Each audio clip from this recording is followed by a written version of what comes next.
After the astrology of this fall and the eclipse of earlier this month, I'm actually looking forward to this full moon. It's different than the past full moons in Cancer or Capricorn that we've had for a while, and I think that it'll be a nice shift into what more normal looks like. So if you're excited to dive into what exactly we can expect from this full moon in Cancer this December, make sure that you like, subscribe, and hit that notification bell so that you are always up to date with what the stars have in store for you. Hi, I'm Maren. I am a professional astrologer, author, and philosophy student. Currently, I combine ancient traditional Hellenistic astrology with modern psychological astrology in order to provide grounded guidance. This video is also brought to you by my Astrology Academy course.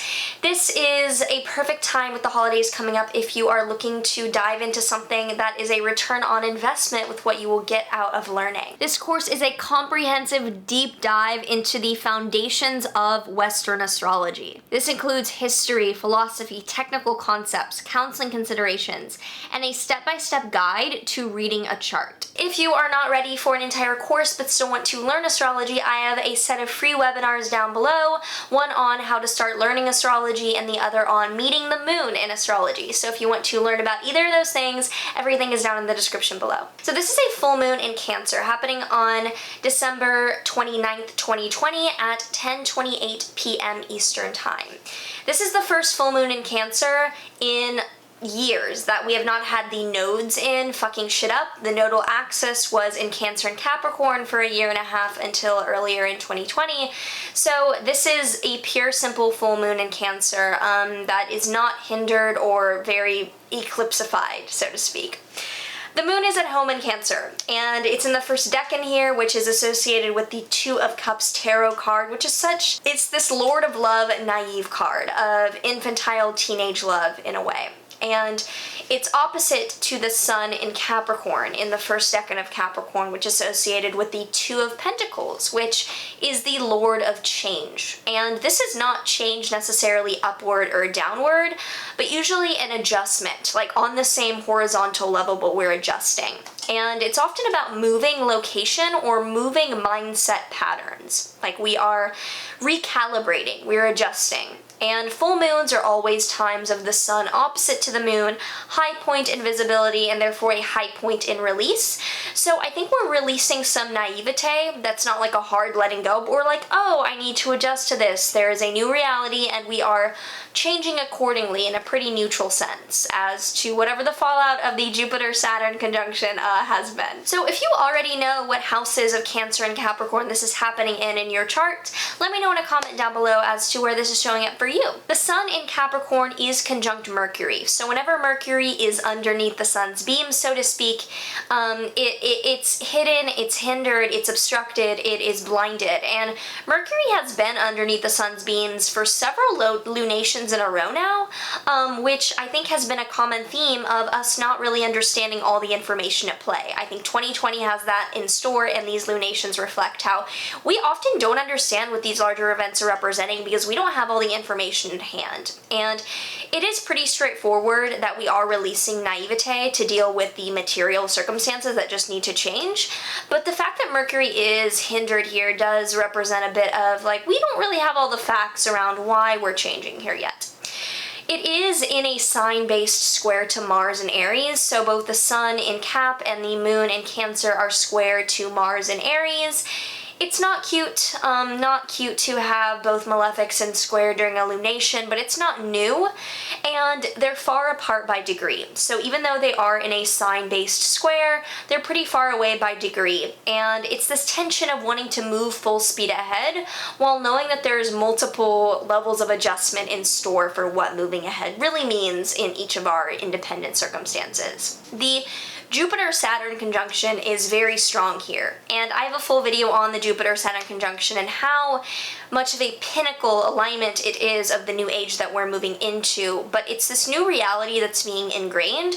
So likely we're releasing themes that have to do with the privacy or the past reality that we once held in terms of like online. We might be releasing ideas that it's our online world and then our life world. We are now like, yeah, I'm gonna have to take this seriously with my privacy and my data and who I put out out online, and we're likely adjusting to new invasion and new surveillance in our lives that might be uncovered and might be like a new reality out of even safety. That even though there are new positive standards of living that are coming out of the major adjustments of right now, there are things that have to happen when we up level. That like if you're upgrading how much money you're making, there's time you have to spend fucking dealing with taxes and shit. Like there's adjustments to what abundance and new reality means.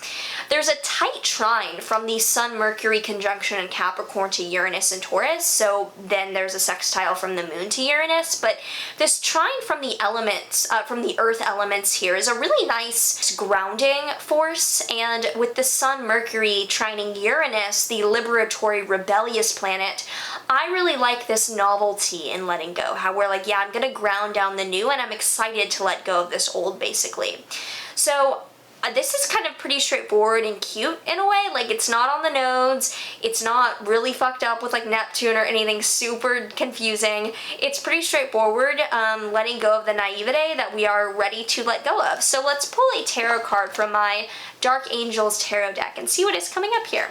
So we have the Fool, which is actually associated with the planet Uranus, and the Fool upright tends to do with a shocking or surprising choice that we make, that we're kind of like we're starting new, like beginner's luck.